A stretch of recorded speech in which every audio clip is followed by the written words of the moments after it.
আসসালামু আলাইকুম বন্ধুরা, আজকে আমরা শিখব মে এবং মাস এর ব্যবহার। আমাদের একজন বন্ধু কমেন্ট করে জানিয়েছে যে মে এবং মাস এর ব্যবহারটা একটু জানান।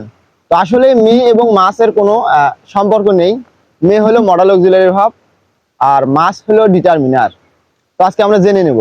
দেখো, মে হলো মডাল অক্সিলারি ভার্ব এবং এরপর সর্বদা একটি ভার্ব বসে এবং ভার্বের সেটা প্রেজেন্ট ফর্ম হয় এবং মে অর্থ হলো সম্ভাবনা বোঝায়, কোনো কিছু নিশ্চয়তা বোঝায় না, সম্ভাবনা। যেমন ইট মে রেইন টুডে, আজকে বৃষ্টি হতে পারে, সম্ভাবনা বোঝায়। আর মাস হলো একটা ডিটারমিনার যা সর্বদা একটি আনকাউন্টেবল নাউন নেয়। মাস হলো অনেক পরিমাণ।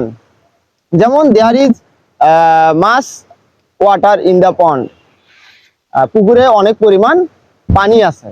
তো মাস হলো ডিটারমিনার যেটা সর্বদা আনকাউন্টেবল নাউন নেয়। আর মে হলো মডাল অক্সিলারি ভার্ব যা সর্বদা সম্ভাবনা অর্থে ব্যবহার হয়। তো এই ছিল আজকে আমাদের মে এবং মাস এর ব্যবহার।